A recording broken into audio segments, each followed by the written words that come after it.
I'm Mariah Blake, 28. The emotional one of the family, or so they say.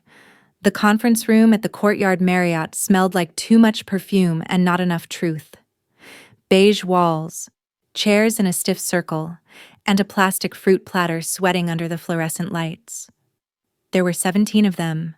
Aunts, cousins, my mom, 2 uncles I hadn't seen in 3 years, and my older brother Devin, who somehow always looked like he just walked off a political campaign flyer. They sat waiting for me like I was a defendant about to plead guilty. The moment I walked in, every face tightened. Some offered tight-lipped smiles. Others just looked through me like I was a cloudy window. No one got up. "Mariah," said Aunt Linda, motioning to the only empty chair directly in the center of the circle. "We just want to talk." I paused in the doorway, my hand still clutching my bag strap. I could hear the ice machine groaning from the hallway behind me, the buzz of air conditioning. Someone cleared their throat. It sounded rehearsed. "This isn't an ambush," my mom added. Her hands were folded in her lap, knuckles white. "We just love you and we're worried." That's when I saw the printouts. My tweets. My Instagram stories. Someone had even highlighted my captions. "When your family breaks you but still expects you to RSVP?" That one had a pink marker star beside it. Neatly underlined in pen, manipulative behavior. I sat down anyway. Devin was the first to speak. "Mariah, you've been making a lot of people uncomfortable lately. The things you post, the voice messages, the drama. It's like you want attention." I turned to him slowly. "You mean the voice messages you all leave me?" He didn't blink. "You twist things. You escalate. You talk like you're in some movie." They were all nodding now, like a choir of calm condemnation. "I told you she'd get defensive," murmured Aunt Linda. My eyes flicked to my cousin Sierra, who had the gall to look pained. This was the girl who once texted me, "You're overreacting," when I was in the ER after a panic attack. Now she sat across from me, acting like she'd wept over my every breath. "I just think you should take accountability," she said softly. Accountability. That was the word they loved to use when they wanted me to shrink. I reached into my bag. Devin raised an eyebrow. "Mariah, don't make this a thing." But I'd already pulled out the small black speaker. Bluetooth. Fully charged. I tapped it on, thumb holding down the play button on my phone. A beep. A chime. "Then you seriously need to stop texting me like this. It's not cute anymore. You sound unhinged." That was Devin. 3 weeks ago. Another beep. "Maybe if you didn't make everything so dramatic, people would actually want to help you." "Sierra, during my last hospital stay, I'm not driving 2 hours for your birthday if you're just gonna cry again." Aunt Linda. One by one. The voicemails played. Their voices casual, cruel, cutting, filling the room like a flood they couldn't hold back. I looked up between clips. They weren't nodding anymore. Some looked down. Others stared like I'd slapped them. My mom reached for her necklace, twisting it tight around her finger. When the last message ended, I let the silence settle. Then I looked directly at Devin. "I'm not in a movie. This is real life. You just never liked hearing it out loud." No one spoke. The air conditioning hummed. The fruit platter dripped onto its tray. Someone's phone vibrated gently. Ignored. I leaned back. "If you've ever been through something like this," I said, voice shaking just a little, "drop a comment or let me know where you're watching from. Hit like or subscribe if family drama ever made you feel invisible too." That's when the door opened. The hotel manager stepped in, clipboard in hand, not looking at me, looking at Devin. "Excuse me," she said politely, "but are you the one who booked this room under Blake Holdings?" Devin straightened. "Yes. Is there an issue?"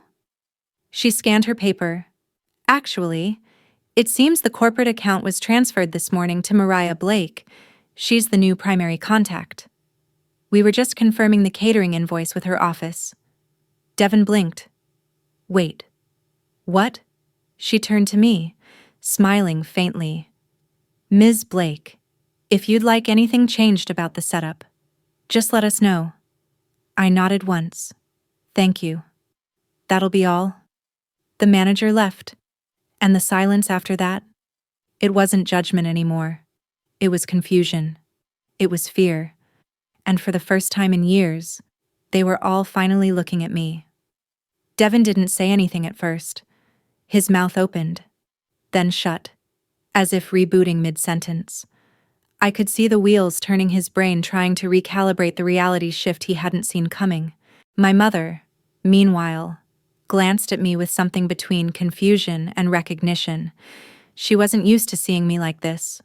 Not calm, not cornered, not about to cry. Just still. I'd been silent long enough for them to misname me, but the silence had been useful. It gave me time to collect the receipts, literal and emotional. Cousin Sierra was the first to speak after the hotel manager left. Wait. What was she talking about? What account? I locked eyes with her. The family trust account. The one Aunt May set up for the grandkids before she passed. It matured last month. There was a ripple through the room. Unspoken, but heavy. Devin sat forward. You're joking. I'm not, I said. May left her shares of Blake Holdings to all 6 of us cousins. Equal distribution, but she gave one of us proxy rights. Linda's eyes narrowed. And who? Did she choose? I took a breath. Me. The room didn't explode, it imploded. Every polite face cracked just slightly. Every neutral smile flickered like a power outage. Devin's voice dropped half an octave. That makes no sense. You haven't even been to a shareholders meeting in 3 years? I was attending them virtually. You just never asked. He scoffed, but his fingers twitched like he'd touched something hot. Linda folded her arms. So what? You show up, play some voicemails, and now we're supposed to believe you've been the puppet master this whole time. I tilted my head. No. Linda, I'm not a puppet master. I'm just the one who kept receipts while the rest of you were performing civility. She went quiet. It wasn't revenge I felt in that moment. It wasn't triumph either. It was weight. Lifting. The dull pressure in my chest that I'd learned to call just being sensitive, it eased a little. I could breathe. And it wasn't because I'd won. It was because I'd stopped playing along. 3 weeks earlier. I'd gotten the letter from the lawyer handling May's estate. A thick, cream-colored envelope with my name spelled out in black calligraphy. Inside was a notarized document naming me proxy and a note in May's own handwriting. The quiet one, here's everything. Use this when the time is right. Love. May. I'd cried when I read that. Not because of the power it gave me, but because it meant someone saw me, even when I was silent. That same night, I started going through the voicemails. I backed them up, labeled them by date, and saved duplicates to an encrypted drive. Not for revenge, just in case they ever tried to twist my story again. It didn't take long. 2 days after the letter, I got the group text from Devin. We're holding a family meeting, just to clear the air. Come if you want to grow up a little. I didn't respond, just showed up with my speaker. And now, here we were. Uncle Greg, who hadn't said a word all morning, finally leaned back and muttered, "Well, damn." The circle broke. People stood up, whispered. I heard someone hiss, "She's not stable." Another voice muttered, "Should have never brought her." I stood too. If I'm so unstable, why was I the only one Aunt May trusted with her majority vote? Devin laughed bitterly. Maybe she didn't know who you really were. I looked at him. Or maybe she did. Then I walked out. Not stormed. Not ran. Just walked. The hallway was cool, quieter. My heels echoed on the patterned carpet, and for the first time in years, I didn't feel like I was shrinking with every step. Outside, the sun was sharp and the sky too blue for how surreal I felt. I leaned against the brick pillar near the entrance, pulled out my phone, and just breathed. That's when someone tapped me on the shoulder. I turned expecting Linda or Devin, ready to throw one last guilt grenade. It was my cousin Ava. Not one of the loud ones. Ava was like me, always on the edges, always watching. She held up her hand awkwardly. Hey. Hey. She looked at the sidewalk, then back at me. That was intense. I waited. She fidgeted with her necklace. I just wanted to say thank you. For what you did. My guard stayed up. Why? Because I have my own folder of voicemails, and I've never had the guts to play them. That hit harder than anything Devin said. I stared at her, then handed her the speaker. Want to borrow it sometime? A small, almost shy smile. Yeah, maybe I will. We stood in silence for a second. Then she said, Do you want to get out of here? I nodded. God. Yes. We walked to the parking lot. No one tried to stop us. Inside my car, with the AC humming, Ava asked quietly, How did it feel? I didn't answer right away. Just watched the windshield wipers twitch once across the dry glass. Then I said, like I was finally in the room, not just watching from behind the glass. She nodded. We didn't go far. Just to a diner 10 minutes down the road. I ordered black coffee and pancakes. Ava got a milkshake, the kind with whipped cream and a cherry on top. We didn't talk much, but for the first time in months, the silence between us wasn't tense. It was peaceful, safe. After breakfast, we sat in my car for a while longer. Ava looked at me. Do you think they'll come after you? Try to reverse the vote. They might, I said, but I documented everything, and the lawyers have it. She let out a breath. Okay, good. I stared at the horizon. They called me dramatic, but maybe I was just too loud for their comfort and too honest for their control. Neither of us said anything for a while after that, but I could feel it. Something shifting. Not in them. In me. Back at my apartment. The voicemail speaker sat on the kitchen counter like a loaded weapon. I didn't touch it. Didn't need to. The damage had already been done, not in the way they thought, with chaos and explosions, but in the way a splinter finally works its way out from under skin, quiet, necessary. That night, I lay on the couch instead of my bed. Just me, the hum of the fridge, and the city outside my window. I didn't turn on the TV, didn't play music. I needed the silence, and for once, it didn't feel like punishment. By morning, my phone was full of notifications, a few texts from unknown numbers. 2 cousins I hadn't heard from in years sent me vague, overly cheerful messages testing the water. Devin hadn't messaged at all, but I noticed he'd removed me from the Blake Holdings family group chat. No announcement, no warning, just erased. I laughed to myself. It felt like middle school again, when he'd convince our mom I was too unstable to join him and his friends at the movies. I'd end up home alone, watching whatever DVD was left in the player and wondering what I'd done wrong. But this time, I wasn't crying. I was documenting. I opened a new folder on my laptop and titled it, Evidence of Erasure. I screenshotted the group chat removal. Took note of every cousin who stopped replying, forwarded suspicious texts to my lawyer. I wasn't paranoid, I was prepared. Later that week, I walked into a boardroom on the 32nd floor of a downtown office building with floor-to-ceiling windows and a mahogany table that felt too polished for people who lied so easily. It was the quarterly shareholders meeting. My first one in person. Devin was already there, seated at the far end with two other members of the family, Uncle Greg and Aunt Linda. All three of them stiff in their suits, faces stretched thin into polite neutrality.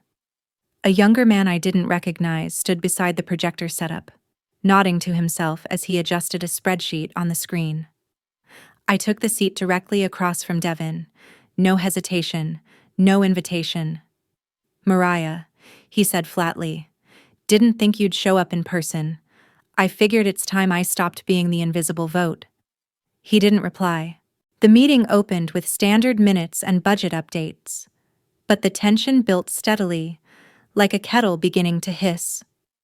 I kept my notepad open in front of me, even though I already knew what they were planning. I could see it in the way Linda kept glancing at her folder, at the way Greg tapped his pen 3 times before speaking. "Before we continue," Greg said, "we'd like to raise a motion to reevaluate the proxy assignment made by the late May Blake." There it was.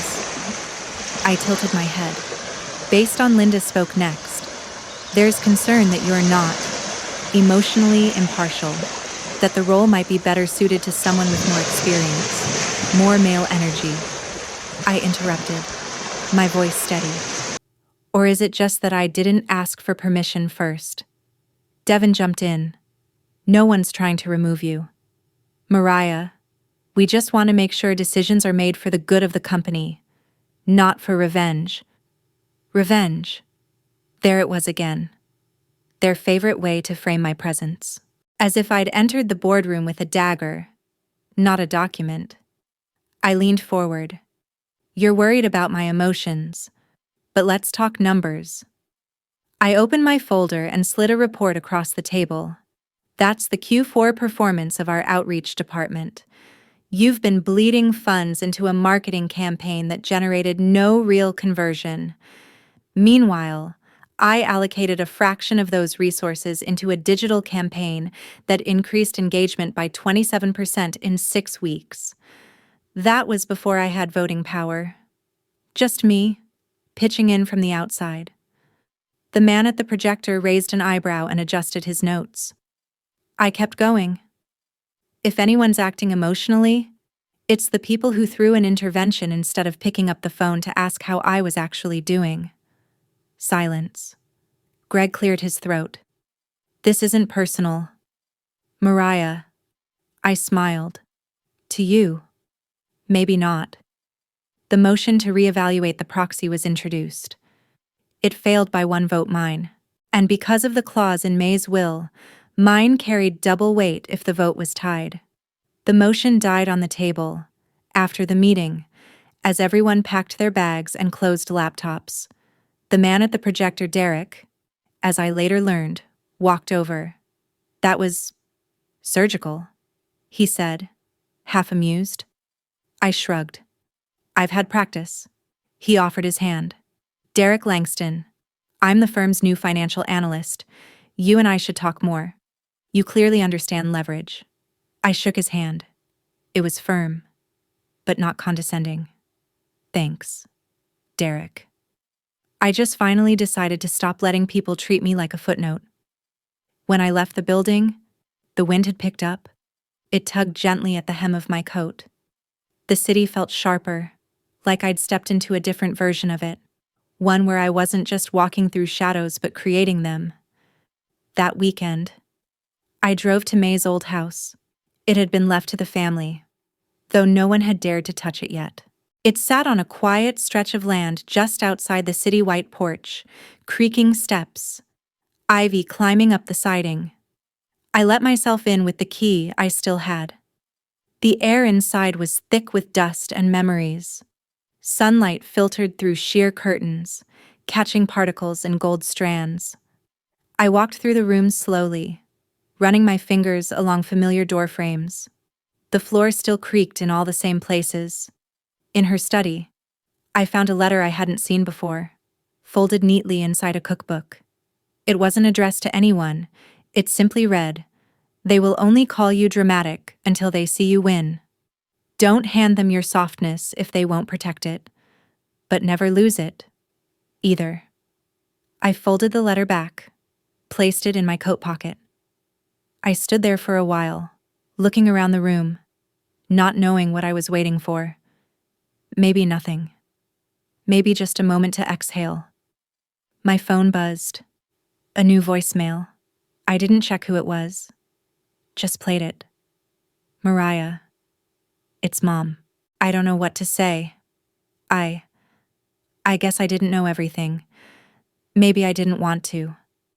But I saw the meeting notes. And I just want you to know. You're not invisible anymore. Not to me. I didn't cry. I just stood there, eyes closed, letting the words land where they needed to. For once, someone had called me without asking for anything. No demand, no correction, just recognition.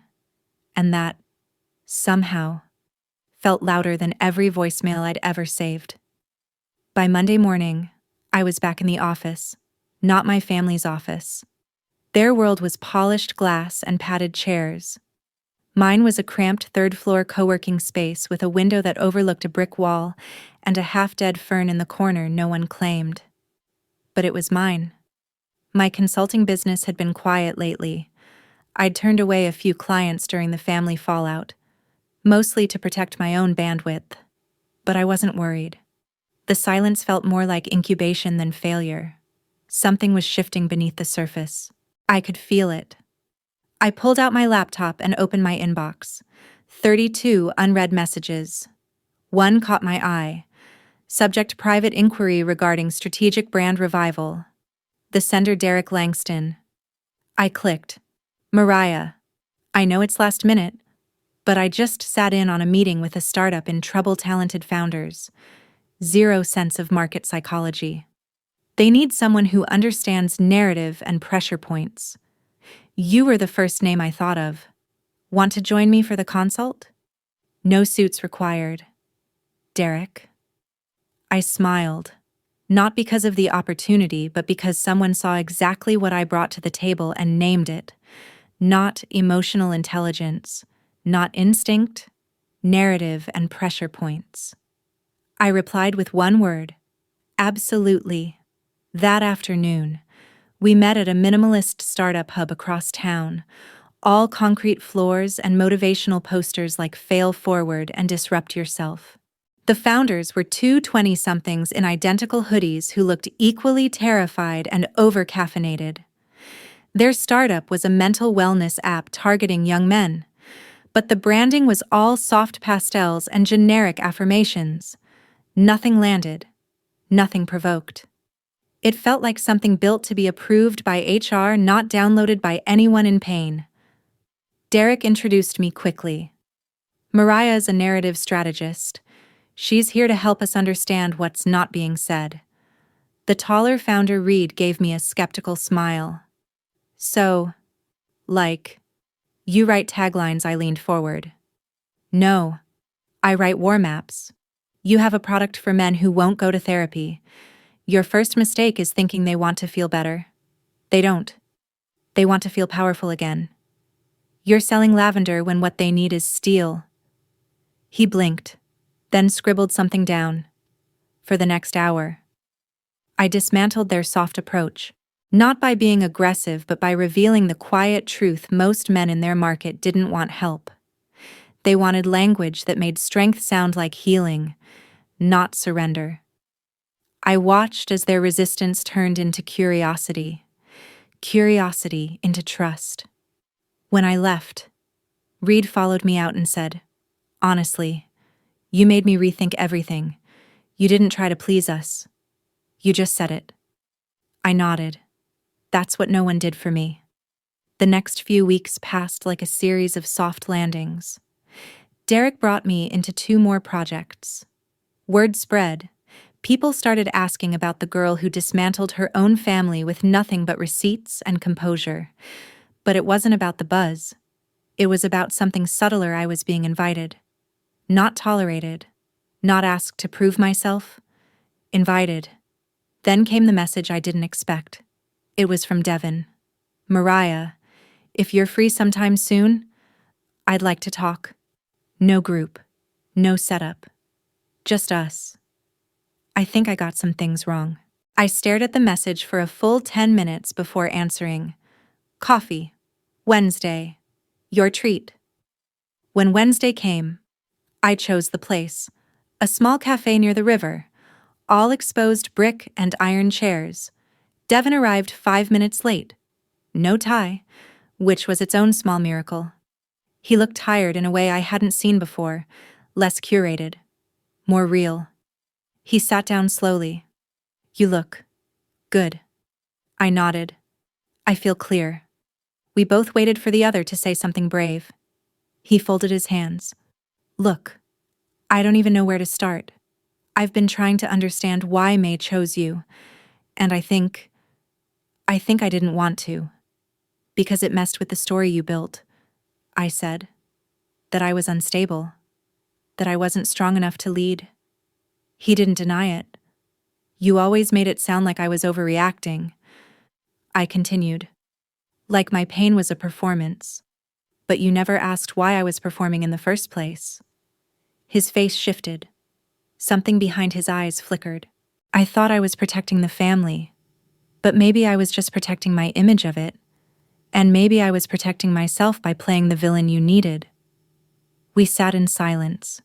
He finally said, I listened to the voicemails. All of them. You kept them. I nodded. Because I knew no one would believe me unless I could prove the tone, not just the words. The tone. He swallowed hard. You were never crazy. That's the thing about being called dramatic. I said. It's the easiest way to erase someone's reality, especially if she cries at the wrong time. Devin looked down. I don't expect forgiveness. Good, I said, because I'm not offering it as a reward. I'm offering distance. He met my eyes. Fair. After that, we didn't try to patch anything. We just sat with the quiet between us. And for once, it wasn't about blame or power. Just truth. Sitting uncomfortably at the table with two people who used to call each other family. As he left, he turned back once. You were always in the room. Mariah. I just never looked. That sentence didn't fix everything, but it was something. Back at my apartment, I lit a candle May had given me years ago. The label was faded. It smelled like cedar and burnt sugar. I let the flame burn a while, watching the wax melt down slow. I thought of all the times I'd been told I was too much, too sensitive, too reactive, too complicated. I was never too much. They were just used to silence, and silence makes cruelty seem reasonable.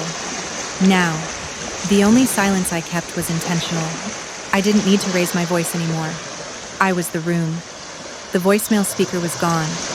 I hadn't lost it. I'd given it away. Last week, I mailed it to Ava with a note. Your turn. No return address. No pressure. Just a clean black box wrapped in soft tissue, the weight of it heavier than it looked. It felt right, like passing on something sacred and slightly cursed. A relic of survival. A few days later, I received a photo from her. The speaker sitting on her kitchen counter next to a glass of water and a half-eaten sandwich. Nothing dramatic. No caption. Just presence. I didn't respond, and she didn't follow up. Some understandings don't need punctuation. I was starting to believe that most healing happens in the unspoken moments anyway, in the day after the confrontation, in the pause after you say enough, in the echo of your own voice when no one claps or replies. That morning, I opened my email and found an unexpected name in my inbox, Linda Blake. Mariah, I know I'm the last person you want to hear from. I wanted to write, not because I think I deserve your time, but because you were right about me, about all of us. I replayed the speaker message with my voice, and I hated the sound of it. I hate that I said it, but I said it. No excuses, no asking for grace, just acknowledging it. I still don't understand you. I probably never will. But I know I owe you my silence from here on, not my opinions. If there's ever a moment you want to talk not about the company, not about the past, but about real things, I'll be here. If not, I'll still be here. Quiet. It didn't move me to tears, but it moved something. I'd spent years screaming into a void, conversations where I'd be called touchy, extra, hard to follow. Now they were whispering, maybe not understanding, but no longer talking over me. I forwarded the email to my lawyer and filed it in a new folder called Aftermath. Around noon, Derek messaged asking if I could meet him at the foundation his team was consulting for.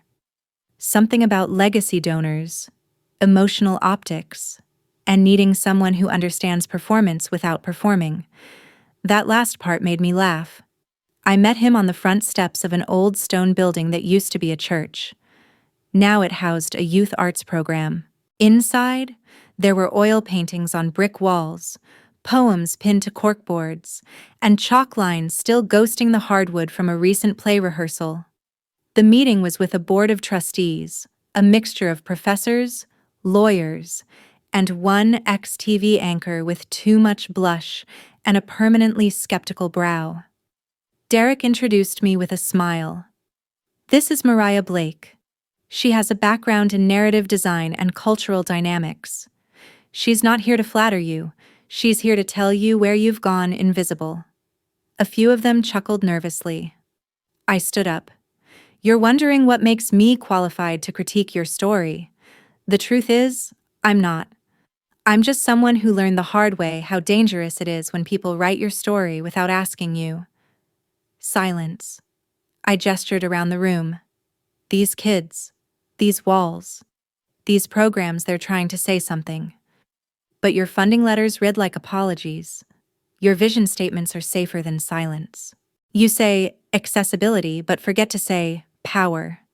You use the word community, but never once mention class. A man in a blazer crossed his arms. We're not activists. No, I said. You're gatekeepers who think you're mentors. The woman with too much blush looked mildly horrified. Are you suggesting we're suppressing them? I'm suggesting you're sanitizing them. Silence again. But this time, no one walked out. Afterward, Derek leaned against the wall and gave a low whistle. You really don't hold back. I did for too long, I replied. Now I don't edit myself for comfort. We walked out onto the front steps together. The sun had dipped low enough to make the stone glow orange. Derek looked at me. Ever think of running your own program? I laughed. I can barely run my own plants. He shrugged. Still, you've got a voice people need. Not everyone knows how to take heat and turn it into architecture. That sentence sat with me the rest of the night. Back home, I opened a notebook and wrote down 5 words in the center of the page. This is not revenge. Then I wrote beneath it, this is restoration.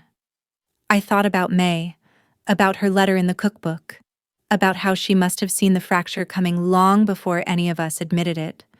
She didn't save me. She didn't swoop in. She just handed me the match and waited to see what I'd build with the fire. That weekend, I did something I hadn't done in a year. I invited people over. Just Ava and 2 friends from my old community theater days, Brandon and Tia. Nothing fancy. Wine, cheap pasta, mismatched chairs. I didn't clean the apartment obsessively. I didn't rehearse small talk. I didn't feel the need to explain why I'd been gone. We sat on the floor, passed a single candle around, and took turns saying 1 sentence each about what we'd burned to survive. Brandon said, I burned my need to be the favorite. Tia said, I burned the apology I never owed. Ava said, I burned the voicemail where I said sorry after someone else hurt me, when it was my turn. I held the candle and said, I burned the version of me that needed to be understood before I could speak. No one clapped. No one analyzed. But Tia leaned over and touched my shoulder gently. That night, after they left, I stood at the window and looked out at the city, no soundtrack, no filter. Just me and the quiet pulse of traffic and kitchen lights and lives happening in parallel. I wasn't healed. I wasn't whole. But I wasn't pretending anymore. I let that truth settle in my chest and fall into place like a lock clicking shut. And then, just as I turned away from the window, my phone buzzed. One new voicemail. No ID. I held my breath and pressed play. Hi, Mariah. You don't know me, but I saw the clip from the conference, the one where you said they called me dramatic because I showed the receipts. I just wanted to say, I've never heard someone explain it that way. You made me feel less alone. No name, no request, just that. I saved it, not in a folder of evidence, but in a folder titled Echo. Sometimes, the truth isn't what you shout, it's what answers back. The voicemail played in my head for days, not the words, but the tone, the softness, the vulnerability that didn't ask for anything. I'd spent years having to defend my voice, sharpen it, strip it of tremble. And now, suddenly, someone had spoken to me the way I had always wanted to be heard, like an equal in pain. Not a problem to be fixed. That night, I found myself sitting on the edge of my bed, the blue light of my laptop washing over my hands. I opened a blank document and typed, "They called me dramatic." A living archive of silenced truths. It wasn't a memoir. It wasn't even a proper essay. It was just a container. A place to pour the things that had nowhere else to go. Quotes, screenshots, fragments of dialogue I remembered verbatim, emails, voicemails, even texts I'd never responded to. I wasn't planning to publish it. I just needed to see it all in one place, not scattered across devices, memories, or sleepless nights. I needed to gather the fragments before I forgot that they'd ever been whole. By page 27, I realized something strange. I wasn't angry. Not anymore. Not in the way I used to be, with the boiling urgency to prove myself right. Now, my anger was quieter, wiser, like an old friend who had stayed too long but helped me survive the winters. I clicked save and titled the document Draft 0. Not a book, not a weapon, just a witness. The next morning, I walked into my kitchen to find a small, neatly wrapped package on the floor by the door. No name, just a cream envelope taped to the top with my initials handwritten in blue ink, M.B. Inside the envelope, a card. You passed the test. Now build something. No signature, no hint, just that. I opened the box and found inside a black moleskin notebook with gold-edged pages and a fountain pen resting inside its own groove. Underneath the pen, one more line printed on a thin strip of card: legacy isn't inherited. It's authored. I stared at it for a long time, a slight tremble building in my chest. It wasn't from May. It couldn't be. But it felt like her, like something she would have orchestrated from beyond, through one of her friends or attorneys or allies she never told anyone about. I turned to the first page and wrote one line. The truth is not a performance. The truth is a mirror no one wants to look into. Then I closed the book and placed it beside the speaker's former resting place. An altar, in a way. Not to revenge, but to survival. That afternoon, Ava called. Her voice was shaking, but not weak. I played it, she said. Not in front of anyone, just to myself. I needed to hear it in full. I didn't say anything. Just let her breathe. She sniffed. You know what I realized? The worst thing about being gaslit isn't that people lie to you. It's that eventually you start believing the lie must be true, because otherwise, the silence makes no sense. Exactly, I whispered. She exhaled like something old had finally left her lungs. I want to record something. Not to post, just to say it. Would that be okay? Yes, I said. Use my mic. We met later that day in my living room. I set up my portable recorder, the same one I used in college when I used to write monologues for community theater. She sat on the rug with her legs crossed and a blanket around her shoulders like armor. "Are you sure?" I asked. She nodded. "I'm tired of keeping it neat." Then she pressed record and said only this: "I lied to survive. I said I was fine so they wouldn't leave. But they left anyway. Now I want my story back. Even the ugly parts." She pressed stop, handed the recorder back to me. We didn't speak for a full minute, but the silence between us wasn't empty. It was holy. That weekend, Derek invited me to a small private dinner for creatives and consultants who'd been involved in the Youth Foundation project. Nothing formal, just good wine, pasta, and shared stories. We gathered in the candlelit back patio of a small restaurant that didn't even have a sign out front. You had to know someone to find it. A woman across from me, gray streak in her bun, sleeves rolled to the elbows, leaned forward at one point and asked, "So what do you actually do?" "Mariah." I twirled my wine glass slowly. "I help people tell the truth, especially the kind that doesn't sound good in a press release." She grinned.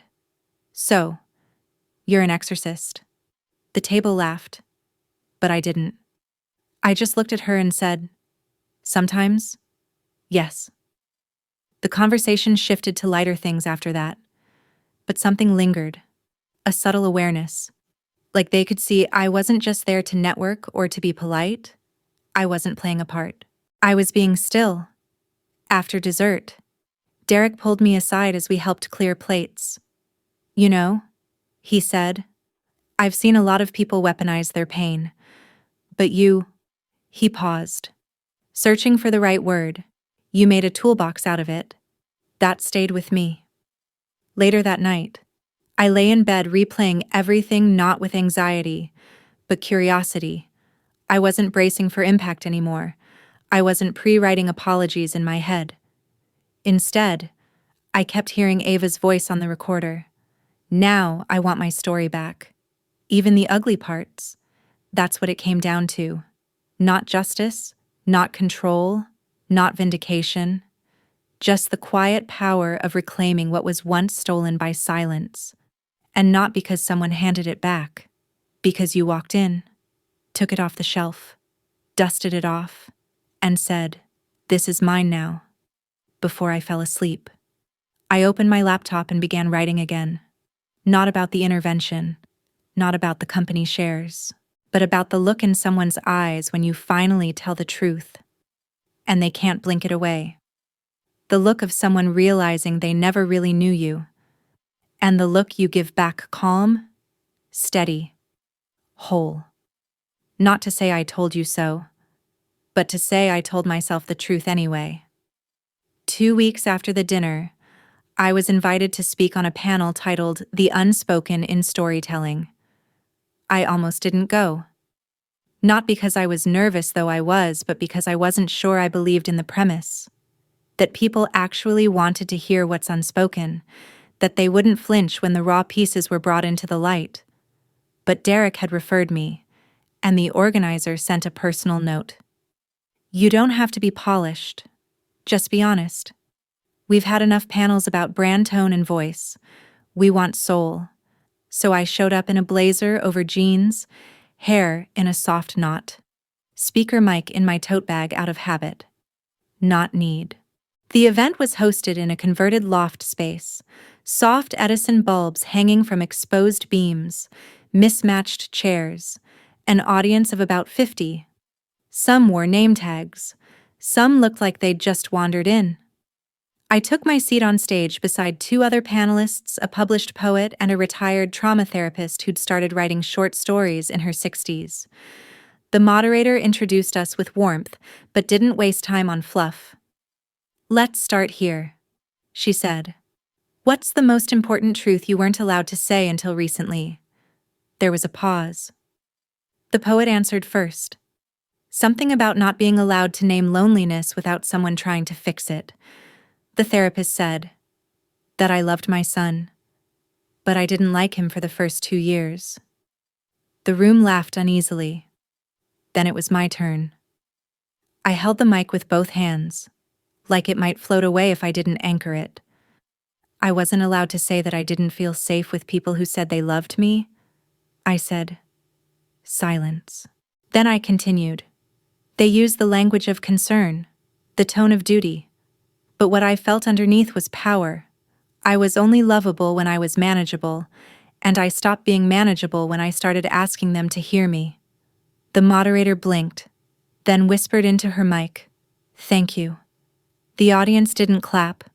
Not right away. It wasn't a moment designed for applause. It was something else, recognition. Maybe. A kind of stillness you can't fake. After the panel, people approached me one by one, not with business cards, not with fake praise, just quiet voices, small confessions. My sister says I overreact every time I cry. One woman said, but when I laugh too loud, she says I'm manic. A young man with trembling fingers whispered, I've recorded every voicemail from my dad since I came out.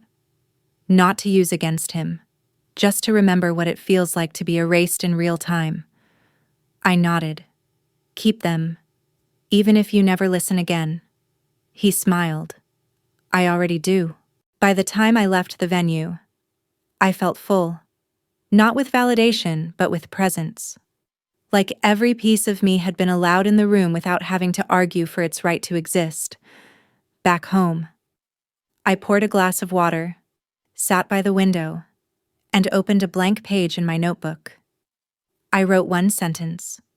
When people say you're dramatic, they're often reacting to the sound of their own cruelty played back to them in a voice they can't control. I closed the notebook. I didn't need to post it. I just needed to know it was real. The next morning, my mom called. I let it ring twice before answering. Hi, I said. She hesitated. You sound peaceful. I almost smiled. I am. There was a long pause on the line. She finally said, I've been thinking about everything. About that day in the hotel. I didn't defend you. You didn't. I agreed. She let the silence sit for a while. Then I always thought if I stayed neutral, I was doing the right thing. Neutrality isn't love, Mom. It's just silence with a nicer outfit. She didn't argue. She just sighed. And for once, it sounded like surrender, not defeat. But the kind that comes before someone finally tells the truth. I want to know who you are now, she said. Not who I thought I was raising. That caught me off guard. I softened. Then listen. Not just to what I say, but to what I stop saying. She exhaled. Okay. We didn't resolve anything that day, but she asked if we could have lunch. Just her and me. No cousins. No Devin. No side eyes over soup. I said yes. That weekend, we met at a quiet cafe tucked into a garden courtyard. She wore a powder blue cardigan and had done her makeup like she was meeting someone important. She didn't compliment me. She didn't bring gifts. She just sat, palms flat on the table, and said, Tell me. So I told her. About the night I cried in my dorm room after Devin posted that group photo without me. About the time Linda told me I needed to lower my voice if I wanted to be loved. About how it felt to sit through holidays being spoken over, nodded at, and then edited out of family retellings. She listened, fully. No defense, no attempt to sanitize. At one point, her lip trembled, and she reached for her water like it might stop the shaking. I didn't know, she whispered. I know, I said, but not knowing doesn't make it hurt less. I want to do better. Then start with believing me even when it's inconvenient. She nodded slowly. We parted with a long hug, the kind that doesn't promise healing, but offers room. On the way home, I found myself thinking not about revenge or justice, or even truth, but about memory, how fragile it is, how easily rewritten, and how powerful it becomes when it's reclaimed, reshaped, and spoken out loud by the person who lived it. That night, I created a password-protected folder titled Inherited Silence. Inside it, I uploaded every recording, every email, every message I'd ever saved. Not to use, not to share, just to keep safe, just in case the world tried to tell me again that none of it ever happened. At the top of the folder, I uploaded an audio file, my own voice saying, calmly, I was there, I felt it. And I remember, it was only 6 seconds long, but it was the most powerful thing I had ever made. A month passed, then another. No interventions, no family meetings, no new voicemails from Devin, Linda, or the rest of the cousins. It was like they'd agreed, silently, to live without me. Or rather, without the version of me they could mold and muffle. I didn't mind. The quiet wasn't empty anymore. It was mine. I spent my days working with small clients, authors, startups, even a few nonprofits that had heard about the narrative strategist who doesn't flinch. It wasn't glamorous. There were no viral tweets, no interviews, just slow, steady presence. I liked it that way. And then one morning, an email came in with the subject line, podcast invitation, let's talk about the uncomfortable stuff. I opened it half distracted, assuming it was spam, but it wasn't. It was from a podcast called The Room is Spinning, one I'd listened to during long drives or nights I couldn't sleep. The host, Camille Rhodes, was known for cutting through noise, no fluff, no fake healing, just real conversations that unraveled people quietly. Honestly, she wrote, Mariah, I read the transcript of your panel. A friend sent it to me and said, this woman sounds like someone who doesn't blink. I knew I wanted you on the show before I even finished reading. We don't do interviews. We do conversations. Real ones. The kind you wish someone had recorded when everything was falling apart. If you're open, I'd love to have you. Camille. I stared at the screen for a long time. I didn't respond right away. I made coffee, watered my plants, answered other emails. Then I came back and typed, yes, I'm in. Let's talk about the things no one wants to say out loud. We scheduled the recording for a Thursday. No studio, just a Zoom call, clean audio, no edits. If you mess up, you mess up, Camille said with a grin when we first connected. That's how we keep the ghosts in. When the recording started, her voice was steady and low. So, Mariah, what's something you were afraid to say before, but can say now? I didn't hesitate. I used to think being left out meant I was broken, but now I know it just meant I stopped playing the role they wrote for me. Camille nodded slowly. What role was that? The soft disruptor, I said. The one who could tell the truth, but gently, with disclaimers, with smiles. And when I stopped sugarcoating it, they called me dramatic, difficult, unwell. There was a pause, a breath. And how did you respond? Camille asked. I stopped asking them to believe me, I said, and I started believing myself. The rest of the episode unfolded like a memory I didn't know I still carried. I talked about the voicemails, the intervention, the fruit tray sweating under fluorescent lights.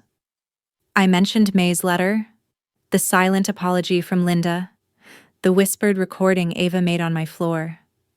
I didn't cry. Not because I wasn't feeling anything, but because I didn't need to prove I felt it. After we stopped recording, Camille leaned into the screen and said, that was a sermon, not an episode. I smiled. I've stopped performing. That helps. The episode went live a week later. I didn't promote it. I didn't even post about it. But the messages came, not dozens, hundreds. A woman wrote, they said I weaponized my sadness. I thought it was my fault. Thank you for reminding me that survival has a tone, And it isn't always polite. A teenage girl said I saved your words to my phone. I play them before I go to sleep. They make me feel real. A man messaged I was the Devon in my family. Thank you for helping me see the damage of asking people to perform calmness just to keep us comfortable. I saved every message, but I didn't respond to all of them.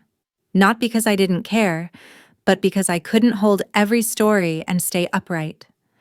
Instead, I created a subfolder in Echo and titled it, "You're Not Alone," just their words. No analysis, no replies, a library of ache and awakening. One morning, I got a text from Ava. I think I'm ready to tell it. Publicly. Will you come? Attached was a flyer. Spoken truth. A night of unfiltered voices. Open mic. No apologies. Hosted at the Red Curtain Collective Saturday. 7:30 p.m. I replied. Wouldn't miss it. The venue was small. An old converted bookstore turned black box theater. The kind of space where every sound echoed. Every breath felt amplified. Ava was fourth on the list. She stood center stage. Nothing but a single spotlight and a mic on a stand. No notes. No paper. Just her. She cleared her throat and said, "They called me over-emotional, so I learned how to laugh at my own trauma before they could. I made it funny, palatable.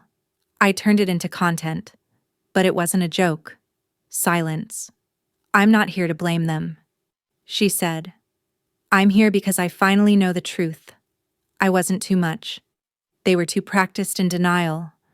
There was a long pause. Then she said, "And if you're in this room and you've ever felt erased, let this mic be your witness. You're not invisible.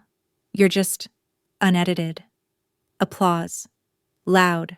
Fierce. Sustained. I clapped until my palms ached.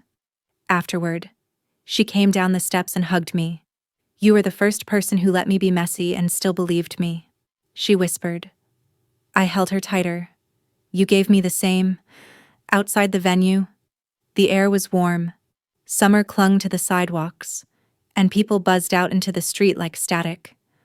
I stayed behind a moment, watching the empty stage through the window. I thought of the hotel conference room, the circle of chairs, the fruit tray, the Bluetooth speaker, and I realized something I hadn't before. They hadn't just tried to silence me, they'd tried to flatten me, to make me one note, predictable, digestible. And I had become the opposite. I had become layered, unfolding in ways they could no longer contain. I smiled to myself, stepped back from the window, and walked into the streetlight's glow, the buzz of cars and laughter and city night pressing gently against my skin. There were no voicemails waiting on my phone, no apology texts, no new interventions. Just a quiet message from Ava. We should host our own panel. No edits. Just truth. I replied, already planning it. Because this time, the room wouldn't be set up in a circle of control. This time, the mic would pass from hand to hand. No moderation, no corrections. And this time, no one would be asked to lower their voice to be heard. We called it the unmuted mic. Not a panel, not a performance, a gathering, no stage, no RSVP list, just an open door, folding chairs, and a sign at the entrance that read, "Tell it badly, tell it broken, just tell it." Ava and I found the space through a friend, a warehouse-style studio downtown with whitewashed brick walls and a ceiling that cracked in one corner from years of ignored water damage. It wasn't perfect. That was the point. We set up with string lights, a borrowed mic, and a plastic donation jar labeled for snacks and survival. The first night, 24 people showed up. We printed name tags, but most people didn't use them. They preferred to stay unnamed. Or maybe they were just tired of being named by others. The stories started small. A woman read a letter she'd never sent to her brother. A teenage boy shared a poem he wrote during a hospital stay. A man who hadn't spoken in public in over a decade told the room he hadn't cried since his father's funeral, but that tonight, he might. And no one laughed. No one flinched. They just listened. Still. Open. When it was my turn, I didn't bring notes. I didn't rehearse. I stood in the middle of the room and let the air settle before I spoke. I used to think I needed a full sentence to be believed. I said. But sometimes the most honest thing you can say is just, "That hurt." Silence. Not awkward. Reverent. Then I added, "They called me dramatic when I named what was happening, because pretending is more comfortable than truth." And I stopped pretending. No applause. Just one person in the back whispering, "Same." The meeting ran over. We stayed until midnight. People didn't want to leave. Some cried. Some laughed in relief. Some just sat with their eyes closed, listening to the sound of real things being said in real time. After everyone left, I found myself standing in the middle of the room again, alone this time, staring up at the string lights. Ava walked over and stood beside me. "Do you realize what you started?" she asked. I shook my head. "It's not about starting anything. It's about not stopping. We agreed to do it monthly. The next one had 47 people, then 80. By the third, someone brought cameras. We said no filming, no editing, just memory."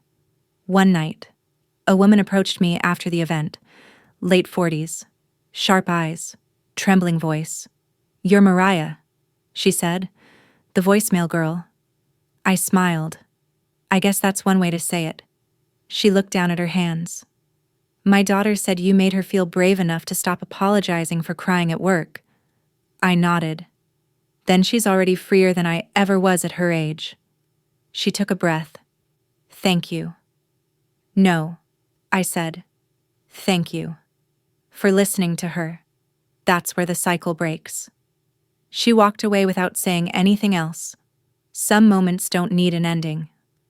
At home that night, I pulled out the notebook May left me, the one with gold edges and the note tucked in the back. I hadn't touched it in weeks. This time, I opened to the last blank page, and I wrote, "The truth was never too loud. The room was just too small." Then I closed it gently and placed it on my windowsill.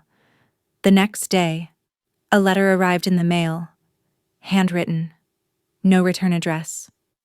Just the initials LB. I sat on the floor to open it. Old habits. I used to sit on the floor every time I opened rejection letters from grad schools, or birthday cards from relatives that never included my name, just love, the family. This time, it was 3 pages long. Linda's handwriting was neater than I remembered. "Mariah, I was wrong. About a lot of things. About what strength looks like. About what makes someone dangerous. About what makes someone brave. I thought I had to control the room because I was scared of what would happen if you did. I was afraid you'd break everything. But the truth is, you didn't break anything. You just stopped pretending it wasn't broken already. I don't expect you to forgive me. I just want you to know that I see you now. Not as a burden, not as a liability, but as a mirror. And you showed us what we were too proud to face. If you ever want to talk without audience, without agenda, I'm here. If not, I'll stay quiet, like I should have been from the start. Linda." I folded the letter, didn't cry, didn't shake, just sat there for a while, watching the light shift through the blinds, thinking about how long it takes for people to see something they've spent years avoiding. I didn't write back. I didn't need to. Some truths don't require echo. A few days later, I received an official letter from the board of Blake Holdings. It read, "Dear Ms. Blake, we are writing to inform you that the board has unanimously agreed to retain you as proxy and advisor, citing your clarity, objectivity, and long-term strategic insight. In addition, A seat has been reserved for you in all upcoming legacy planning sessions. We trust your voice and your vision. Sincerely. The board? I stared at the page for a long time. Then I placed it in a folder labeled Proof They Heard Me. I didn't frame it. I didn't post it online. It wasn't a trophy. It was a timestamp of when the room stopped spinning and started listening. The night of the fourth unmuted mic.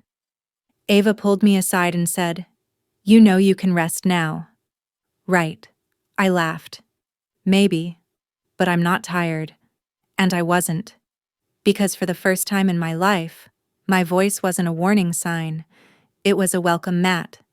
And whoever walked through that door next, they wouldn't be asked to lower their voice to be heard. They wouldn't be told they were too much. They wouldn't need to prove their pain was real, because I'd already proved it. And I left the mic on. The 10th gathering of the unmuted mic came with rain, a slow, steady drizzle that blurred the streetlights and softened every sharp edge on the city. It didn't stop anyone. They still came wet coats, fogged glasses, boots squeaking on the tile. They carried journals, guitar cases, voice memos on their phones. Some brought nothing at all, just themselves. There was no sign outside anymore. We didn't need one. People knew. Inside. The room glowed gently with warm string lights. The chairs were no longer in neat rows. They curled into half-moons and overlapping circles, like bodies naturally folding closer to something kind. The snack table was still humble crackers, tea, a donation box labeled, "If you've got $1, that's enough." Ava and I set up the mic stand like always. She adjusted the height while I untangled a cord that never quite wanted to behave. It had become a ritual, not just technical setup, emotional grounding. We didn't pick a theme. We never did. The room always decided what needed to be said. That night, the stories were softer. A woman spoke about her father's empty chair at Thanksgiving. Not angry, just factual, quiet, held in a voice that knew too much and said just enough. A boy read a poem he'd written on the bus ride over, his hands shaking, words tumbling like loose change. Someone sang, no preamble, just a voice in the dark, singing something sad and slow and ancient sounding. No one clapped. No one needed to. The moment held itself. Then, just before the last speaker, Ava looked at me. "You should close it," she said. I hesitated. What would I even say? She smiled. Anything. Or nothing. So I stood up, walked to the mic, and waited. Just breathing. People leaned in, not with anticipation, but with presence. I finally said, "I used to record pain because I thought no one believed it unless it echoed.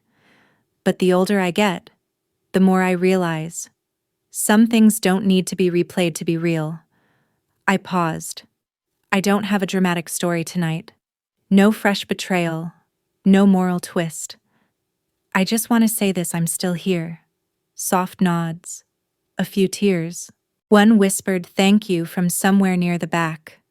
I used to think survival had to be loud. I said, but peace doesn't need an audience. That was it. I stepped back. Someone walked up next, a girl no older than 16. She didn't say her name. Just read a short list from her phone. Things she no longer apologizes for crying during commercials, needing time to respond to texts, laughing too loud in public, saying no without explaining, existing without a filter. When she finished, she looked up at me and smiled like we were in on the same secret. We were. After the gathering, we stayed late to clean up. Someone left a thermos of hot tea by the mic stand. No note, just warmth. Someone else had tucked a folded paper heart under the donation jar. Inside, written in pencil. I didn't speak tonight, but I heard myself anyway. I drove Ava home afterward.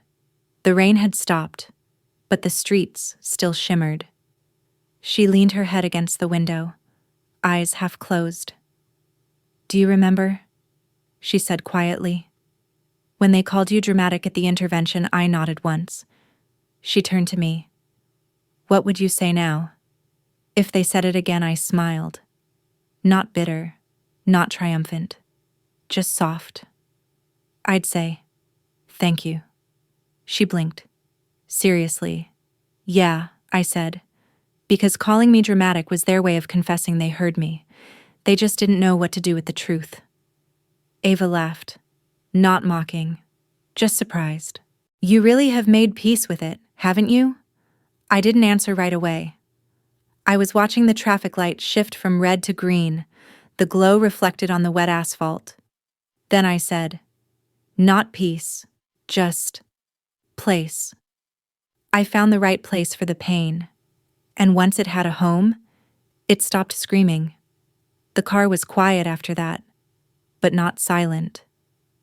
Ava hummed softly to herself, a song I didn't recognize but didn't want to interrupt. When I got home, the apartment smelled faintly of lavender and ink. I had left the notebook open on my desk, the last page I'd written still exposed. The truth was never too loud. The room was just too small. I turned the page, wrote one final line. And now, the room is wide enough for all of us. I closed the notebook, tucked it away in the drawer, not because the story was over, but because I didn't need to read it out loud anymore. The next morning, I checked my phone. No urgent texts, no crisis emails, just a voice memo from Ava. "Hey, I just wanted to say, you built something that doesn't need you to hold it up anymore. It stands on its own now. And I think you can finally rest, not because the work is done, but because you're not doing it alone." I listened to it twice, then once more, with my eyes closed. She was right. I got dressed, watered the plants, and went for a walk. No plan, no playlist, just my steps and the wind and the sound of things continuing. A woman passed me on the sidewalk and said, "Excuse me, are you Mariah?" I nodded. She looked down, suddenly shy. I came to Unmuted last month. Didn't speak, but I brought my sister. She wrote a song after. We hadn't talked in years. I didn't know what to say. She looked back up. "Thank you. For the mic. For the room." I smiled.